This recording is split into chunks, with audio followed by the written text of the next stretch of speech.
नमस्कार किसान भाइयों, मैं धीरज कुमार स्वागत करता हूं आपका अपने YouTube चैनल डी के ऑर्गेनिक फार्मिंग में। किसान भाइयों, जैसा कि आप देख रहे हैं, आज की इस वीडियो में हम बात करेंगे तरबूज की फसल में बम्पर उत्पादन लेने के लिए कौन सी खाद की ज़रूरत पड़ेगी और किस अवस्था में उन खाद का प्रयोग करना चाहिए। किसान भाइयों, शुरू से लेकर के फसल की हार्वेस्टिंग होने तक जितनी भी खाद की ज़रूरत पड़ेगी उन सभी खाद के बारे में आज हम बात करने वाले हैं, शुरू से लेकर के आखिरी तक, जिससे कि हम तरबूज की फसल में ज़बरदस्त उत्पादन के साथ अच्छी क्वालिटी का उत्पादन मिले, जिससे कि हम उससे ज़बरदस्त मंडी भाव ले सके। वीडियो में शुरू से लेकर के आखिरी तक ज़रूर बने रहिएगा। किसान भाइयों, यदि हमारे चैनल पर पहली बार आए या हमारे चैनल को अभी तक सब्सक्राइब नहीं किया तो प्लीज़ हमारे यूट्यूब चैनल को सब्सक्राइब करें और पास वाली घंटी को ज़रूर दबाएं, जिससे कि हम कोई भी वीडियो अपलोड करें उसका नोटिफिकेशन आपको तुरंत मिले।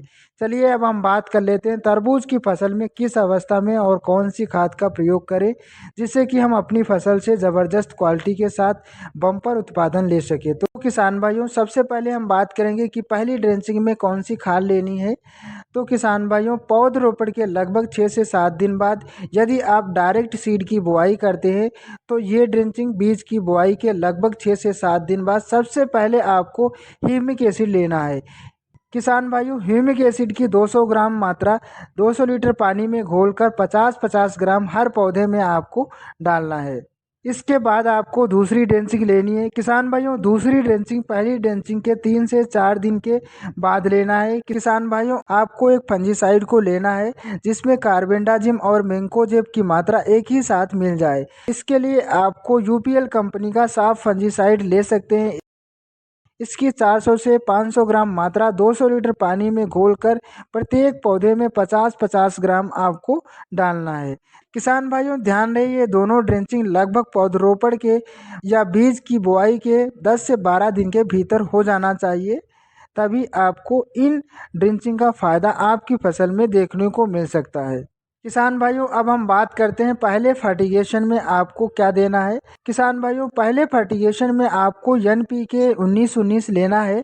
इसमें आपको एनपीके की मात्रा 3 किलोग्राम लेनी है 1 एकड़ खेत के लिए। किसान भाइयों, अब हम जितने भी फर्टिगेशन की बात करेंगे उन सभी फर्टिगेशन को आप ड्रिप में भी दे सकते हैं। किसान भाइयों, ये फर्टिगेशन आपको तब करना है जब हमारी फसल लगभग 15 से 20 दिन की हो चुकी हो।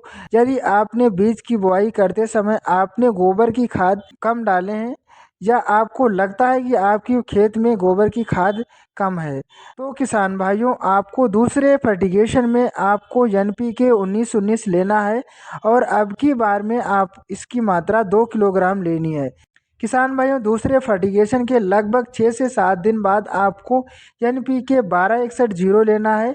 ये फर्टिगेशन आपको फ्लावरिंग के पहले करनी है या फिर हमारे खेत में कुछ कुछ पौधों में फ्लावरिंग होना शुरुआत हो चुकी है, उस समय आपको 1261 का फर्टिगेशन करना है। इस फर्टिगेशन के बाद आपकी फसल में प्रॉपर फ्लावरिंग होना शुरू हो जाएगी। किसान भाइयों, एनपीके 1261 का मतलब है 12% नाइट्रोजन और 61% फास्फोरस की मात्रा पाई जाती है, जिससे कि जड़ों का अच्छे से विकास होगा और उसमें नई नई शाखाएं निकलेंगी। 1261 के फर्टिगेशन के बाद लगभग 6 से 7 दिन बाद आपको कैल्शियम नाइट्रेट और बोरान का फर्टिगेशन करना है। कैल्शियम नाइट्रेट की मात्रा 4 से 5 किलोग्राम लेनी है और बोरान की मात्रा 400 से 500 ग्राम तक लेनी है और इन दोनों को एक साथ फर्टिगेशन करना है।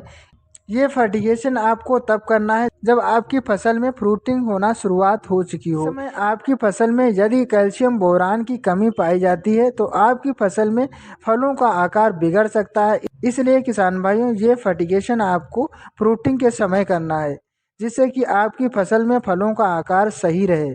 किसान भाइयों, इस फर्टिगेशन के 6 से 7 दिन बाद आपको 05234 लेना है। ये फर्टिगेशन आपको तब करना है जब आपकी फसल में फलों का साइज़ लगभग 500 ग्राम के आसपास हो जाए। इस फर्टिगेशन के 6 से 7 दिन बाद आपको 13045 लेना है। ये फर्टिगेशन आपको तब करना है जब आपके फलों का साइज़ लगभग 1 किलोग्राम से लेकर 1.5 किलोग्राम तक हो जाए।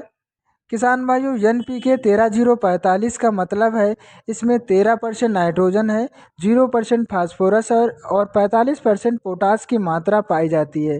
NPK 13-0-45 फलों की साइज को बढ़ाता है और उसकी क्वालिटी को मेंटेन करता है। इसलिए किसान भाइयों आपको जितने भी फर्टिगेशन बताए गए हैं और जिस क्रम में बताए गए हैं किसान भाइयों उसी क्रम में आपको अपनी फसल में सभी फर्टिगेशन करना है।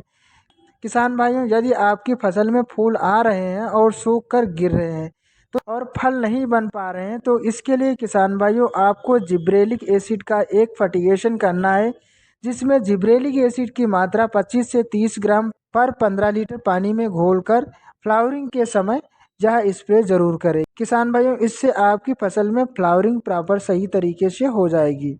किसान भाइयों NPK 13-0-45 के 6 से 7 दिन बाद आपको फिर से 0-52-34 लेना है।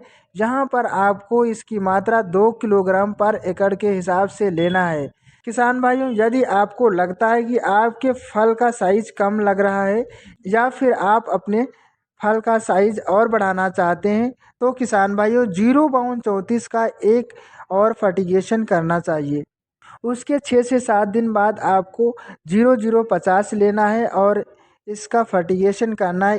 किसान भाइयों इस लास्ट फर्टिगेशन से आपकी फसल की क्वालिटी मेंटेन होगी, क्योंकि किसान भाइयों 0-0-50 में पोटास की मात्रा 50% पाई जाती है, जो कि पोटास का काम होता है कि फसल में फल की क्वालिटी को मेंटेन करना। किसान भाइयों तरबूज की फसल में जितने भी फर्टिगेशन करना चाहिए उन सभी फर्टिगेशन के बारे में हम आपको इस वीडियो में बता दिए हैं।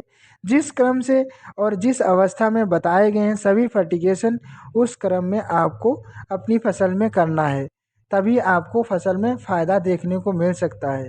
वीडियो में दी गई जानकारी अच्छी लगी हो तो वीडियो को लाइक करें, साथ ही इस वीडियो को दूसरे किसान भाई तक शेयर करें। मिलते हैं एक अगली वीडियो में एक नई जानकारी के साथ, तब तक के लिए जय हिंद।